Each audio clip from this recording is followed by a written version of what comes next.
three gray rocks sit off the coast of Peru. No fresh water, no trees, nobody lives there.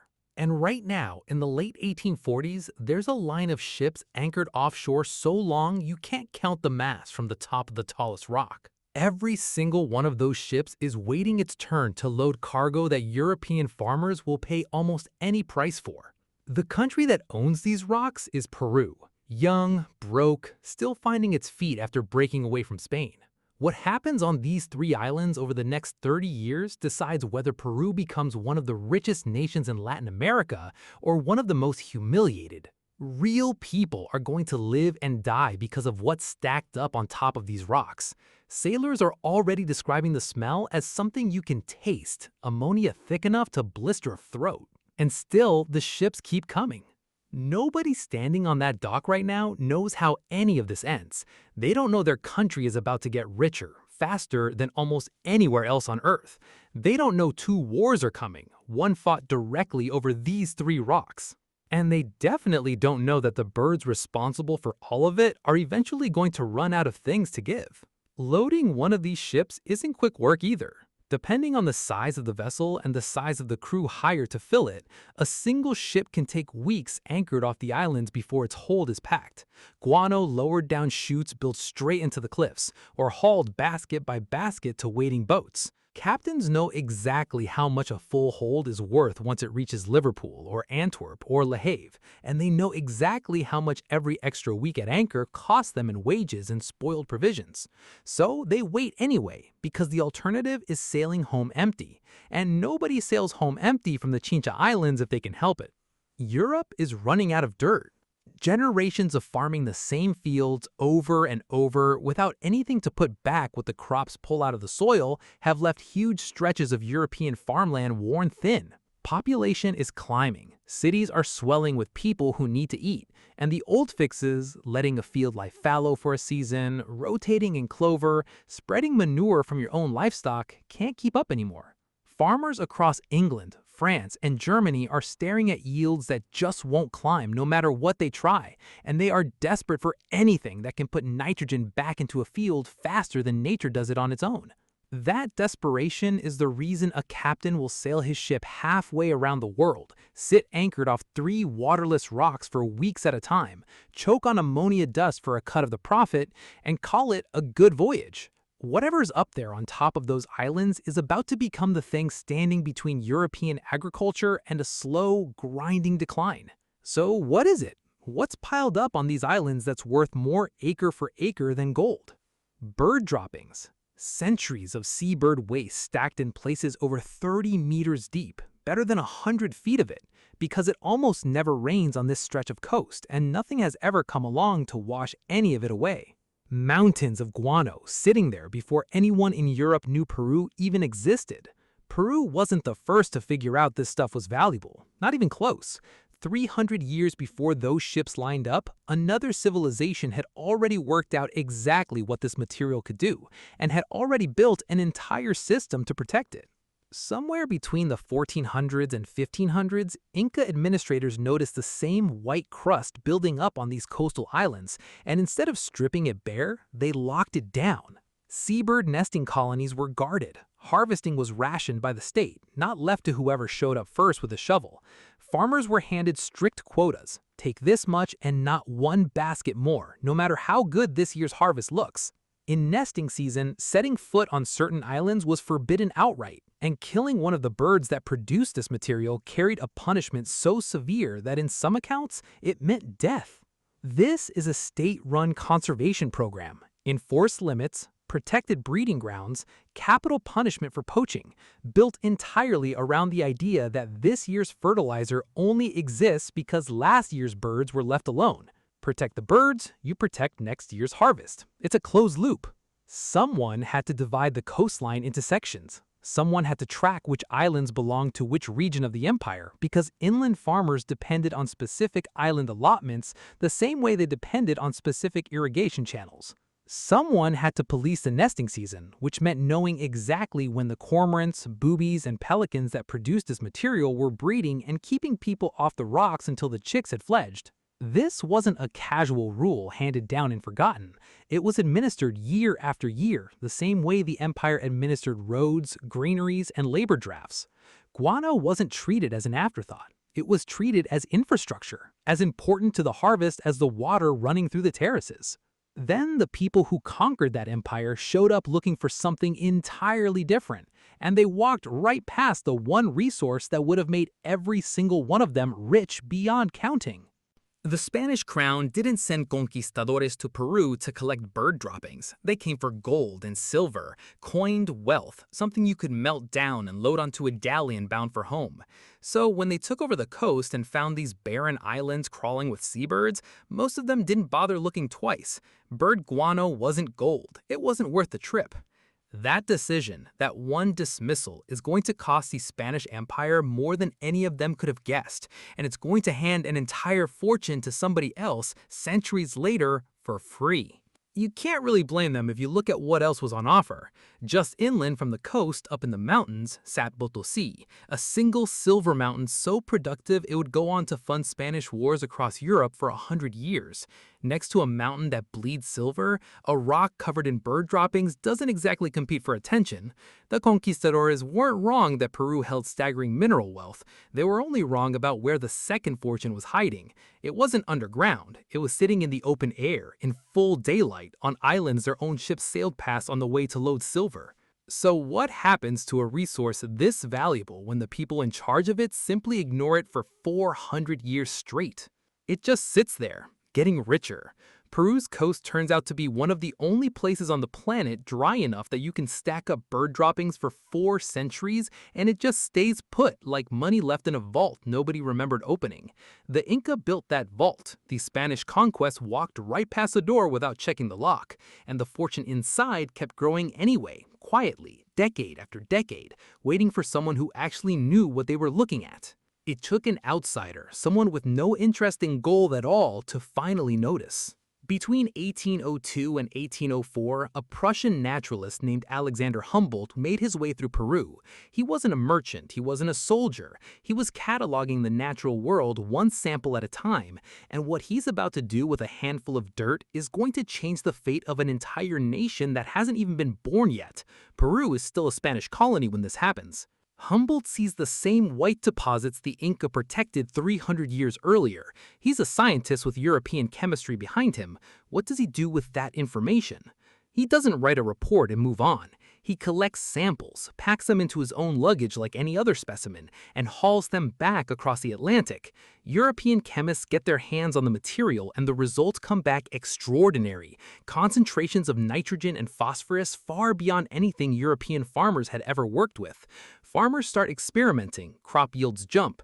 Word spreads through the agricultural science community, scientist to scientist, farm to farm, until there's a real growing understanding across an entire continent. There's a fertilizer sitting on some island off Peru that can outperform anything currently available in Europe. One explorer, a few bags of very old bird droppings carried home out of pure curiosity. That's the spark that eventually sets off a global fertilizer revolution. Not an exaggeration, that's just what happened. A pile of droppings that Spanish administrators had walked past for 2.5 centuries had become, in the span of one generation, a commodity that British and French merchants were competing to get their hands on first. But demand alone doesn't make a country rich. Somebody has to actually own the deposits, understand what they're worth, and be in a position to sell.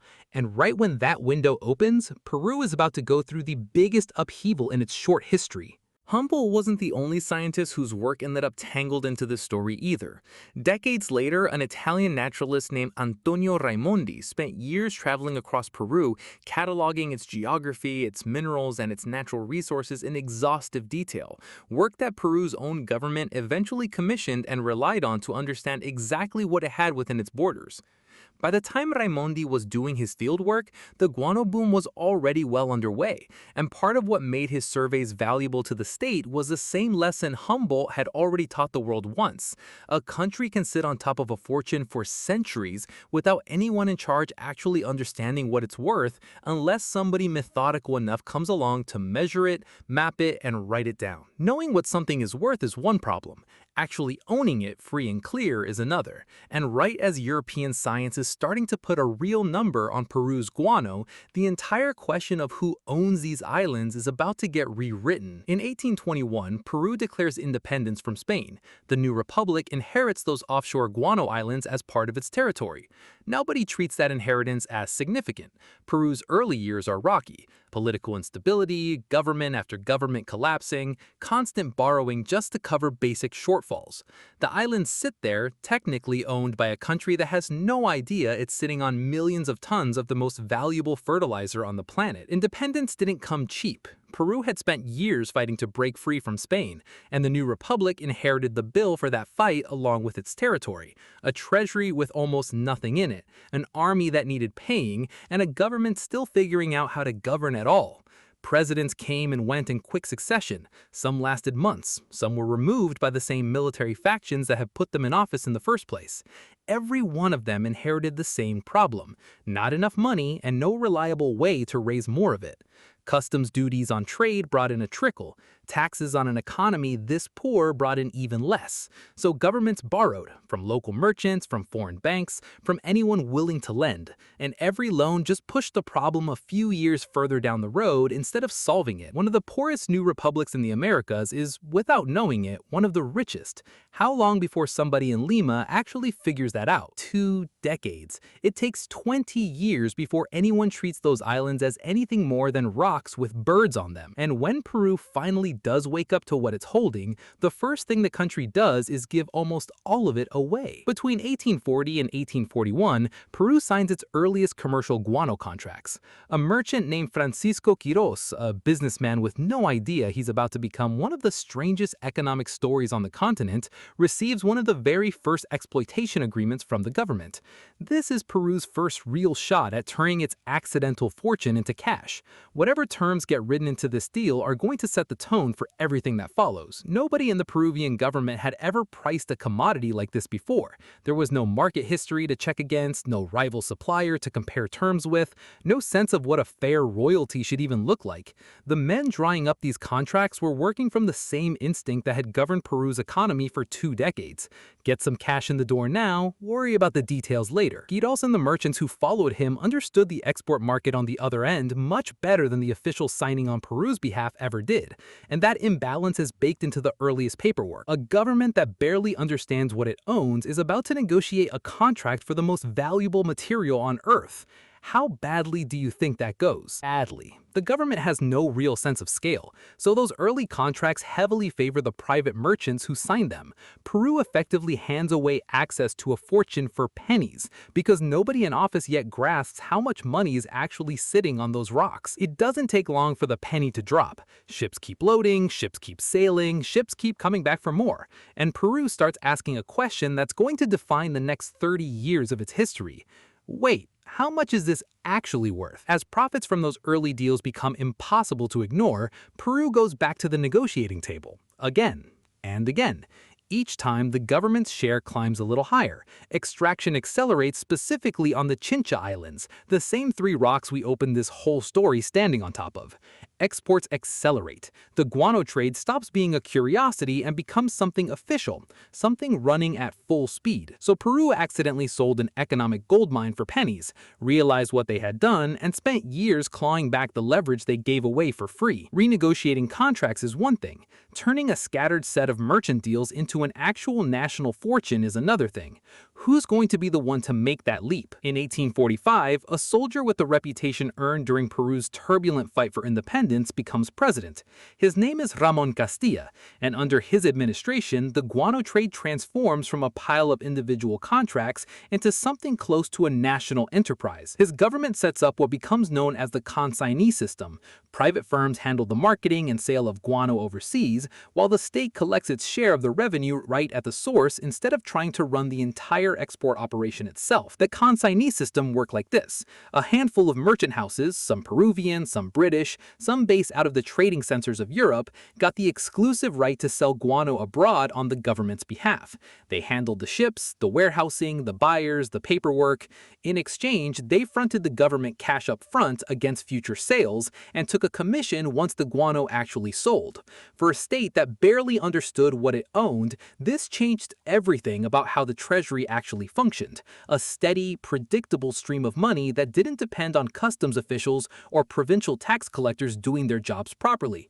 It depended on ships loading rock, and ships were already lined up to do exactly that. And once that system is switched on, the money doesn't trickle in, it pours. And what Peru does with that flood of cash over the next 10 years is either going to be the smartest decision the country ever made, or the beginning of a debt nobody can see coming yet. Government income skyrockets. After years of constant political crisis, Peru finally has enough cash flowing through the treasury to function without collapsing every few months. Foreign investors start showing up, drawn to a country that suddenly has money to spend and things worth spending it on.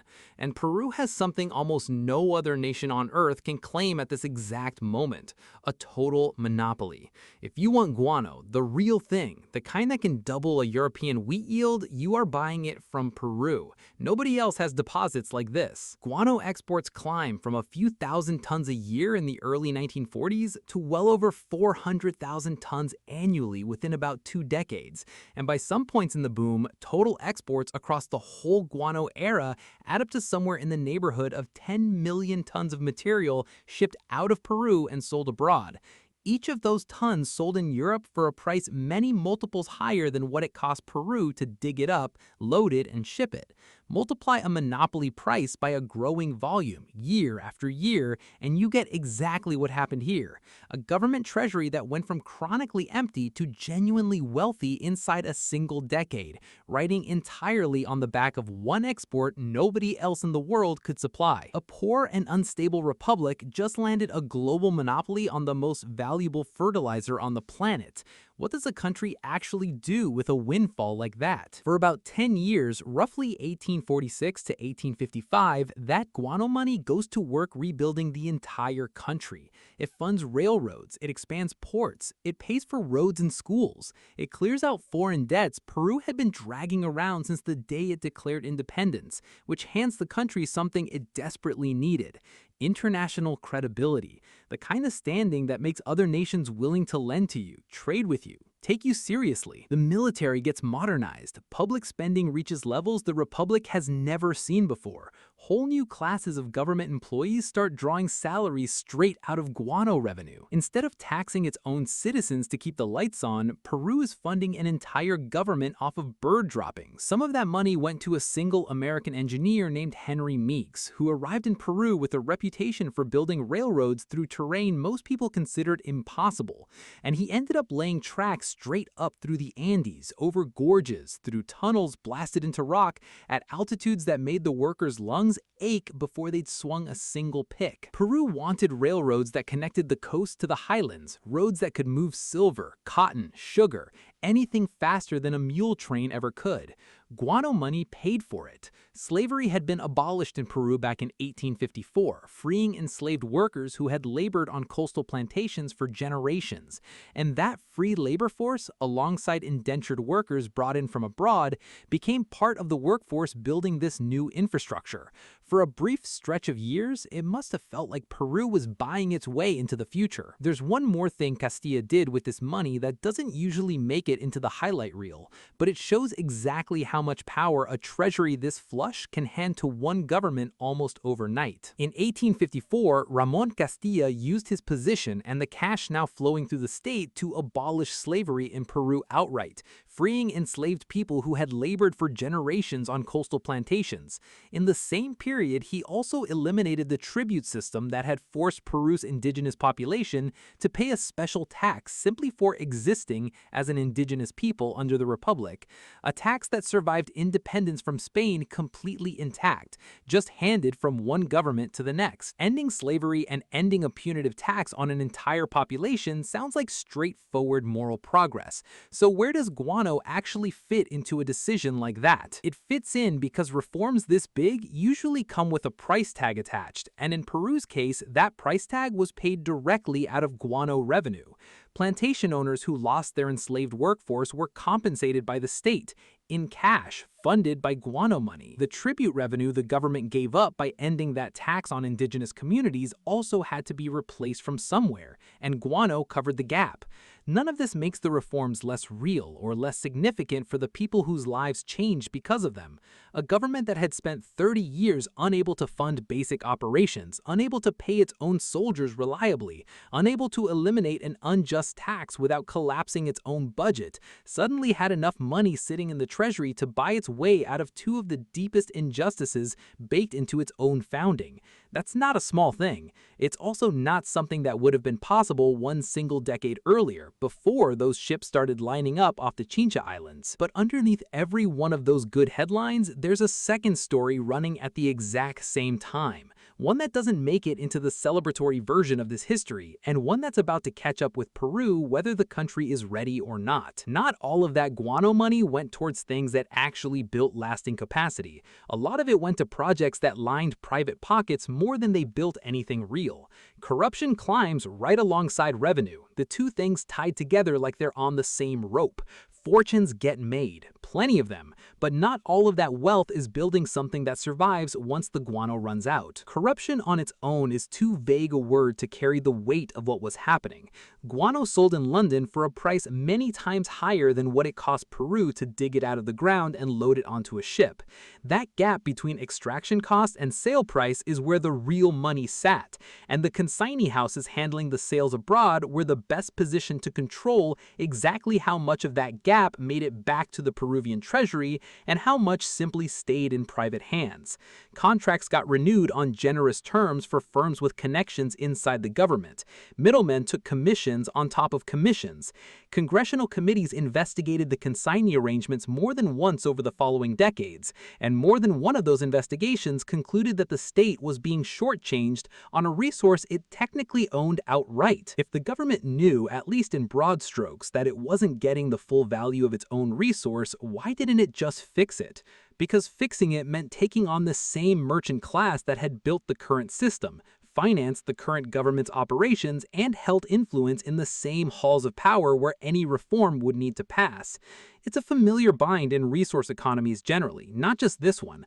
The people best positioned to notice a resource is being mismanaged are often the same people benefiting from the mismanagement, or too closely tied to those who are.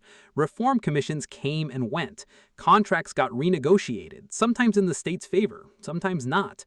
But no Peruvian government during the boom years ever fully closed the gap between what guano was worth and what the treasury actually collected. While all of that guano money was rebuilding Lima's streets and paying government salaries, a new class of extremely wealthy Peruvians was rising alongside it.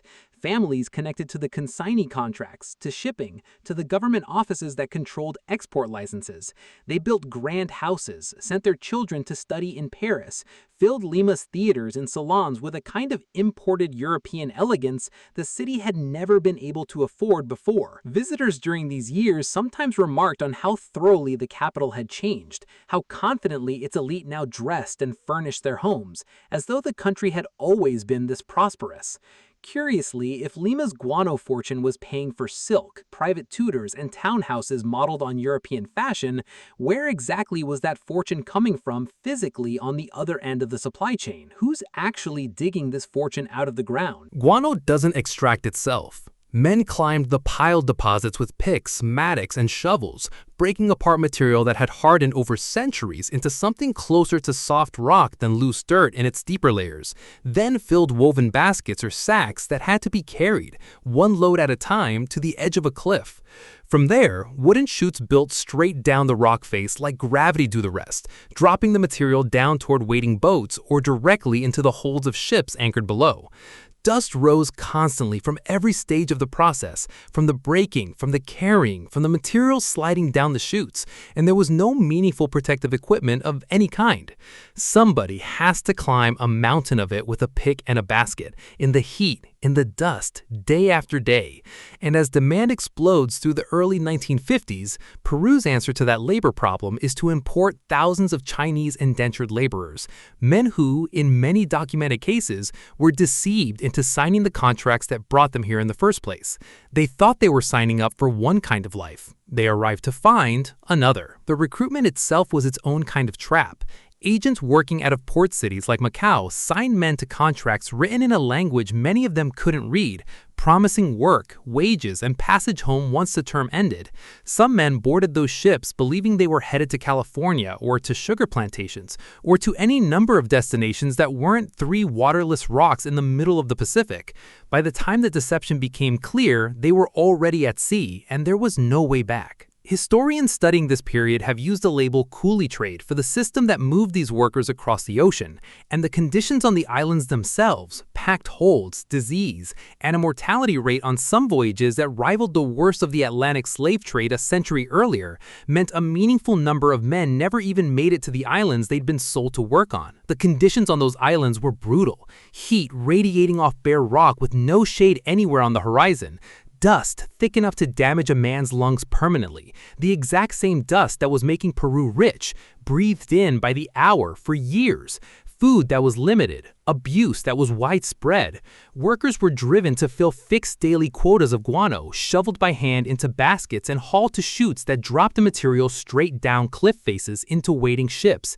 And overseers who fell short of extraction targets had every incentive to push the men under them harder rather than ease off. Suicide rates among these workers became notorious enough that outside observers at the time took note of it.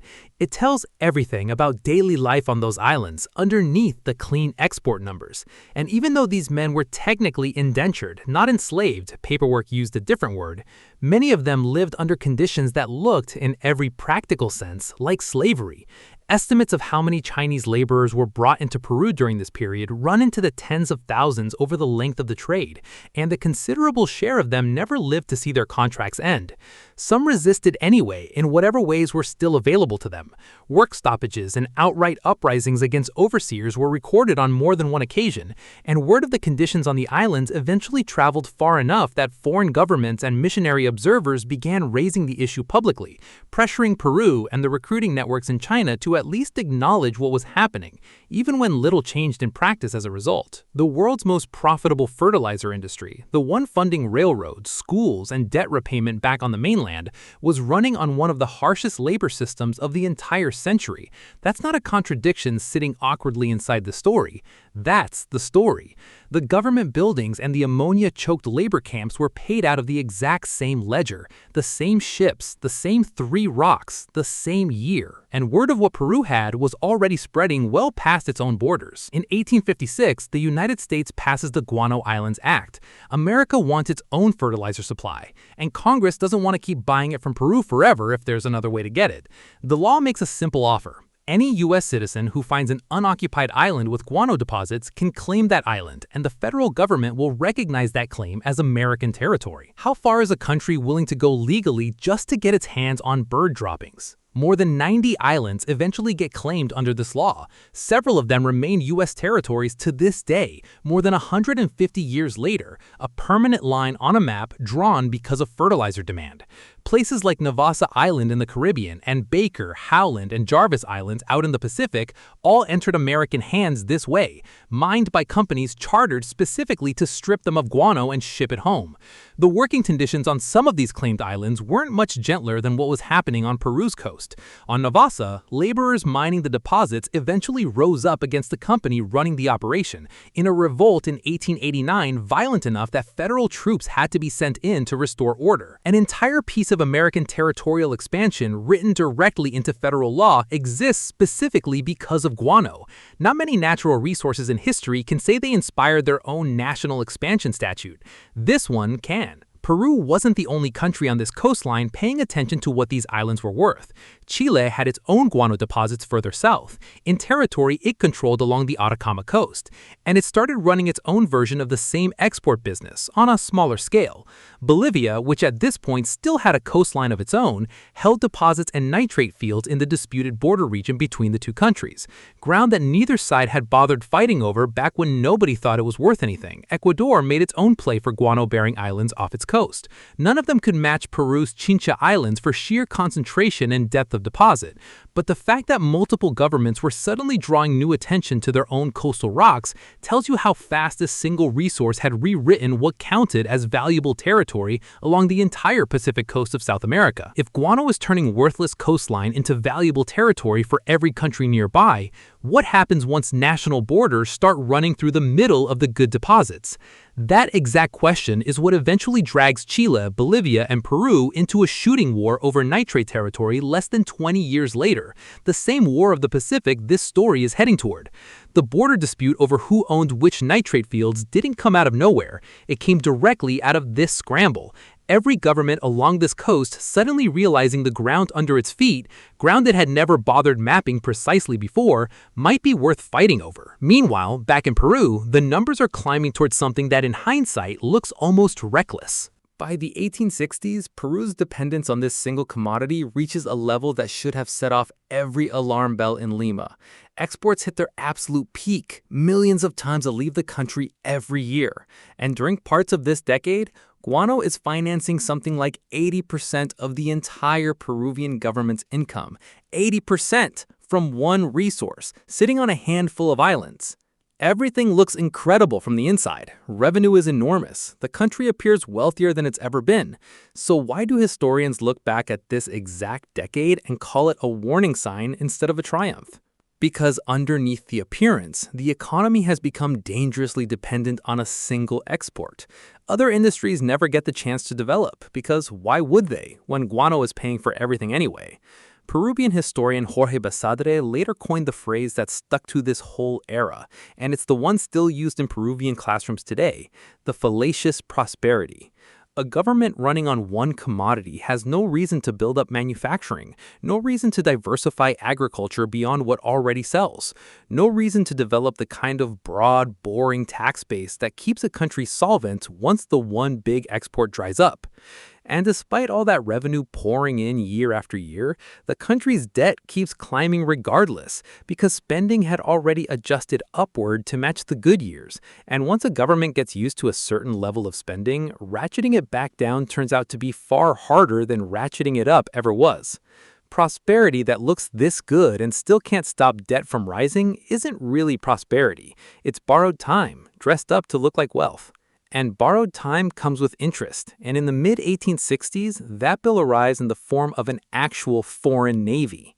Between 1864 and 1866, Spain occupies the Chincha Islands, the same three rocks that generate most of Peru's government income, the same rocks we started this entire story standing on top of. This isn't a symbolic gesture. These islands are the engine room of the national economy, and a foreign power has just walked in and taken the controls. Peru treats this the way any country would treat a hand closing around its own throat.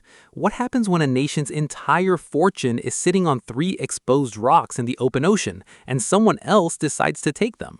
The dispute didn't start over the islands themselves. It started with a smaller incident, a property disagreement between Spanish and Basque immigrants and local landowners on a hacienda called Talambo in northern Peru, and Spain used that dispute as the opening to send a fleet to Peru demanding compensation and an apology. From there, the Spanish Navy did the one thing guaranteed to turn a minor grievance into a genuine crisis. It sailed straight for the Chincha Islands and seized them outright, on the reasoning that occupying Peru's single most valuable asset was the fastest way to force Lima to the table.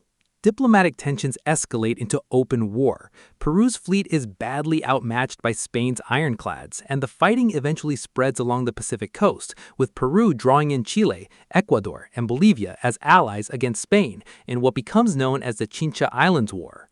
Spain bombards Peru's port of Callao in 1866 before finally withdrawing its fleet from the region altogether, and Peru holds onto the islands. But the conflict disrupts exports at the exact moment Peru can least afford it, and it comes with real financial costs stacked on top of everything the treasury is already juggling.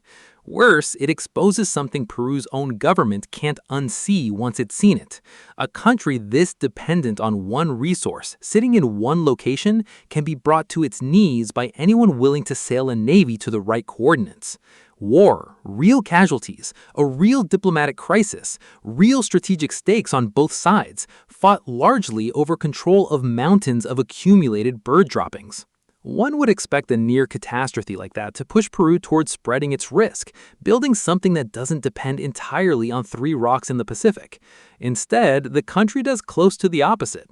In 1869, the Peruvian government signs what becomes known as the Dreyfus Contract, granting the French firm Dreyfus Brothers exclusive marketing rights over Peruvian guano. The man behind the deal, Auguste Dreyfus, wasn't even the government's first choice. He beat out competing bids from the same consignee houses that had handled Peruvian guano for the previous 2 decades. And the terms he offered were generous enough that Peruvian officials couldn't turn them down. The company agrees to purchase 2 million tons of guano, and this is the part that matters, agrees to take on portions of Peru's existing foreign debt, along with advancing the government a steady stream of cash he could count on arriving every month regardless of how the guano itself was actually selling abroad. On paper, this looks brilliant, debt relief and a guaranteed buyer, wrapped into a single signature. For a while, it genuinely feels like the smartest deal the country has ever made, but what's actually hiding inside it? A domino chain, laid out plainly enough in Peru's own economic history that you can walk it step by step, no invented connections required. The Dreyfus Contract makes it easier for Peru to borrow. Easier borrowing means government spending accelerates even further, because why hold back when the money keeps coming? Accelerated spending means Peru becomes even more dependent on guano revenue than it already was, deepening the exact vulnerability the Spanish occupation had just exposed a few years earlier. And when that guano supply eventually declines, which is coming faster than anyone at the negotiating table wants to admit, the debt does not decline along with it. The debt stays exactly where it is. Waiting. Peru has essentially mortgaged its own future guano income to pay for its present spending, and the bill for that decision hasn't come due yet. Auguste Dreyfus himself did extraordinarily well out of this arrangement. He built one of the great personal fortunes of the era off the back of a single contract with a South American government, and he did it while that government's own finances kept sliding towards collapse underneath him. It's not that Dreyfus broke any law or hid anything particularly sinister. The terms were the terms, negotiated in the open, signed by officials who believed at the time they were getting the better end of the deal. But the outcome sits there anyway. One French financier walks away wealthy for the rest of his life, and the country whose resource made that wealth possible walks into a worst financial crisis in its history within less than a decade of signing his name to it. How does one contract manage to make one man rich and one nation broke, using the exact same pile of guano? Because the contract wasn't really about guano at all, not by the time it mattered. It was about who controlled the cash flow. Dreyfus's firm sat between Peru and the global market, collecting revenue from sales and doling out advances to the Peruvian treasury on its own schedule, at its own discretion. Every advance came with terms attached, and every renegotiation of those terms happened from a position where Dreyfus held more information about the state of the guano market and more leverage over Peru's immediate cash needs than the Peruvian officials sitting across the table from him. A country desperate for its next payment doesn't negotiate from strength. It takes what's offered and hopes the arrangement holds up long enough to matter. It's coming, and in the early 1870s, the thing nobody wanted to plan for finally happens. These deposits took centuries to build, layer by layer, in a climate where rain almost never fell. They were never going to last forever, no matter how badly Peru's budget needed them to. And as the centuries-old accumulations start to dwindle, extraction gets more expensive. The easy, shallow deposits are gone, and what's left takes more labor, more cost, more time to reach. A country running 80% of its government income off one finite resource just watched that resource start to run out. What happens next? The quality of what remains declines too. Guano isn't uniform stuff. The deposits nearest the surface, laid down more recently, carry higher concentrations of nitrogen than the older, weathered layers buried deep down. And as ships strip away the top of the pile, what's left underneath simply isn't as good, no matter how much of it gets shipped out. International competition increases, chipping away at Peru's old monopoly as buyers in Europe start looking toward mineral nitrate deposits opening up further south along the Pacific coast, in territory that at this point still belongs to Bolivia and in part to Peru itself. And out in the wider world, chemists are already working on artificial fertilizers that won't depend on Peruvian islands at all. Early experiments in mineral superphosphates are already reaching European farms, chipping away at guano's advantage from the other direction.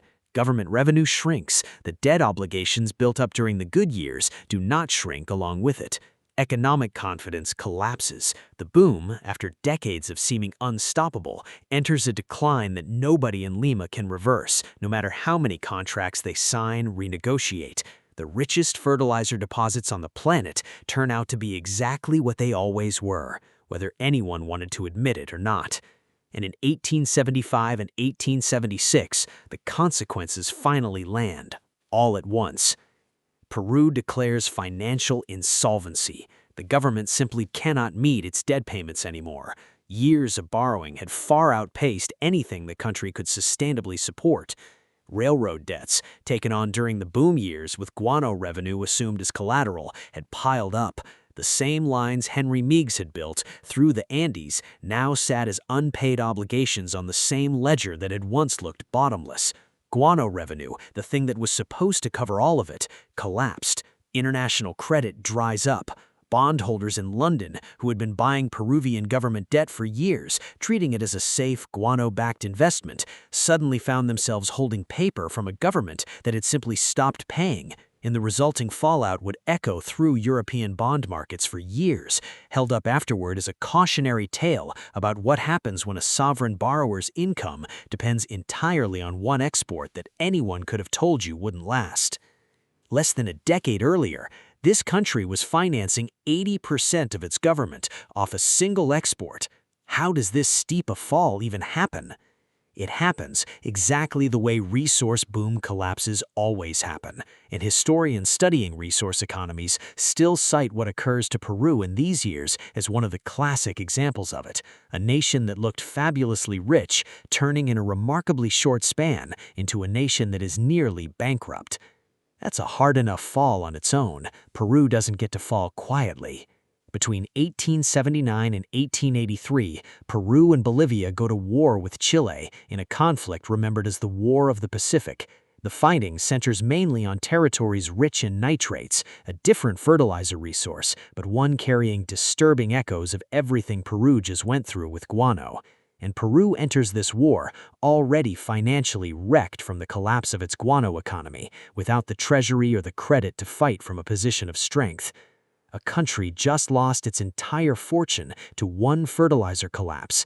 What happens when it goes to war over the next one with nothing left in the bank? It loses, and loses badly, in ways that leave scars still visible in Peruvian national memory today. Peru's Navy's best ironclad, the Huáscar, fought a running campaign along the coast for months before finally being cornered and captured by Chilean forces at the Battle of Angomos in 1879. And its captain, Miguel Grau, died in the fighting and is remembered in Peru today as one of the country's great national heroes precisely because of how that battle ended. On land, the war ground on for years, through desert campaigns, through the eventual Chilean occupation of Lima itself in 1881, through a resistance campaign fought in the highlands that dragged on even after the capital had fallen. A country that 15 years earlier had been financing 80% of its government off a single export was now fighting for its own survival as a state, undersupplied, underfunded, and unable to raise the kind of credit abroad that might have let it arm itself properly. Chile occupies Lima. Peru suffers devastating losses, including some of the worst-known naval and land defeats in the country's history, and the fighting drags on for years before Peru is finally forced to accept peace terms. Under the treaty that ends the war, Peru is forced to cede the nitrate-rich province of Tarapacá to Chile outright, and Bolivia loses its own coastline entirely, a loss that leaves Bolivia landlocked to this day, more than a century later. The collapse of one fertilizer empire leaves Peru weak enough to lose a war fought over the next one. The country's greatest resource boom had indirectly helped set up its greatest wartime defeat. By the time this war ends, the age of Peruvian guano dominance is unambiguously finished. Nitrates have replaced guano as the fertilizer the rest of the world wants, and Peru has already lost the war for those too, handing Chile not just a territory but the entire next fertilizer boom that Peru itself might otherwise have controlled. Even nitrates don't get to hold that position for long, and what finally kills the entire industry, guano, nitrates, all of it, isn't a war, it isn't a treaty, it's something nobody on that dock in the 1840s could have possibly imagined. In the early 1900s, industrial chemistry catches up with agriculture for good.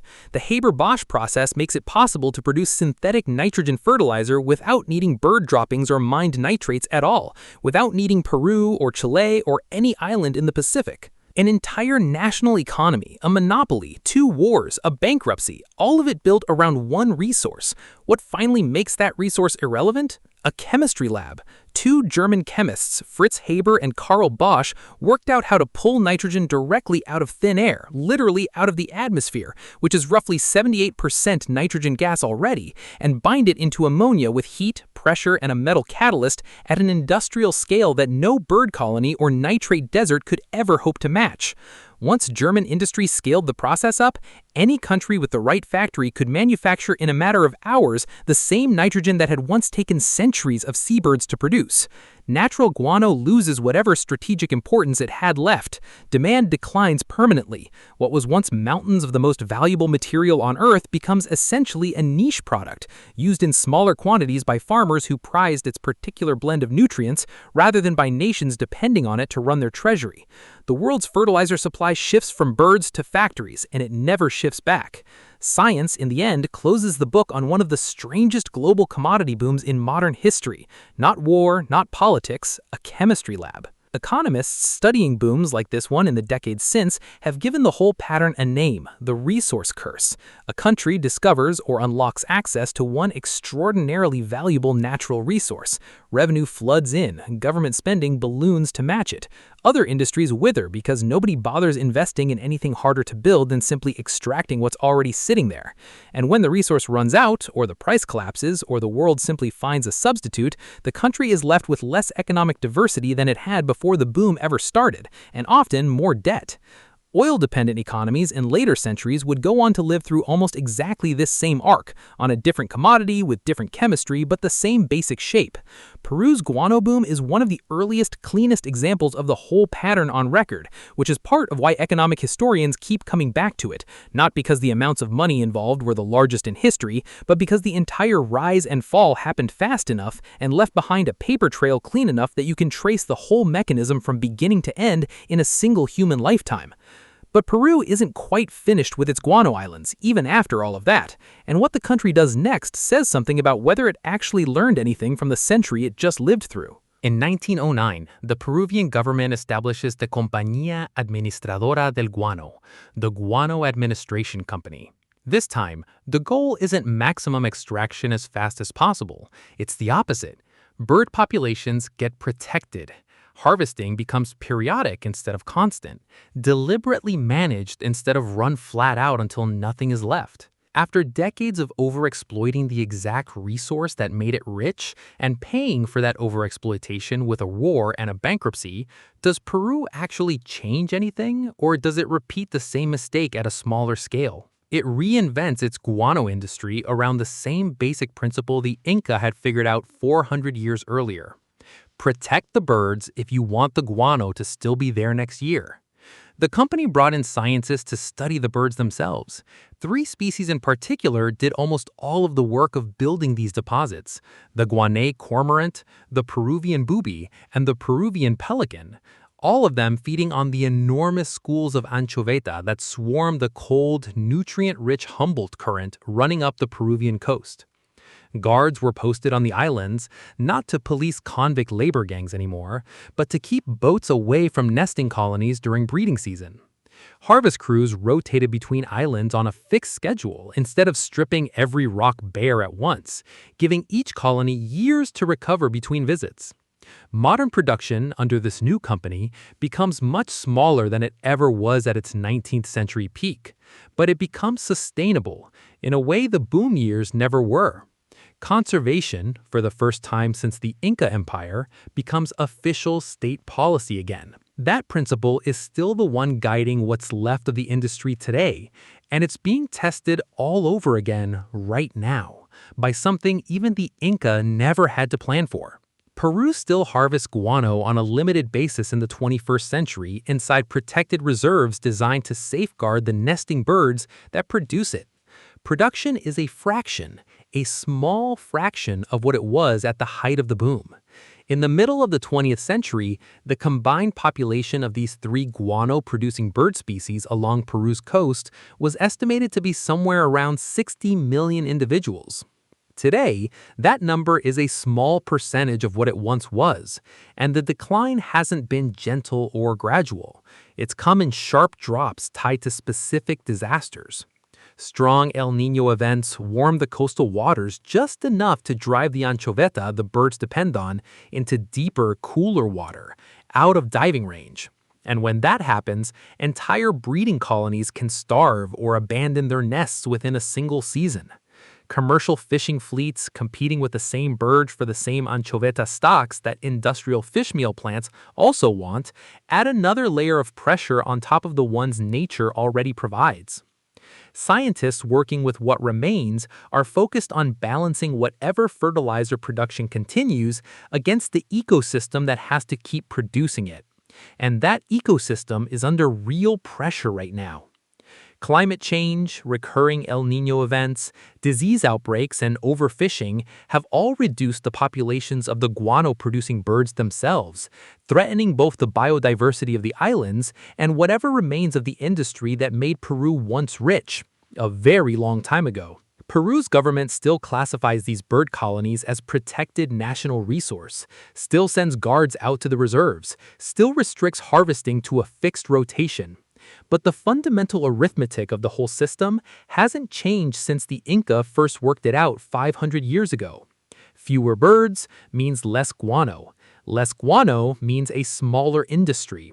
And there's no chemistry lab this time that can bring the birds back, the way Haber-Bosch replaced the deposits themselves. The same bird droppings that once built a nation's fortune are, in the end, valuable now for almost the opposite reason. Not because there's a fortune left to extract, but because the birds making them need protecting, the same way they needed protecting the very first time anyone figured out what they were worth. 500 years, one Spanish conquest, one European scientist, one republic, 2 wars, one collapsed economy, and 3 gray rocks that are still, somehow, standing. Will the birds hold on long enough for that lesson to matter twice? Peru is betting on it. Again,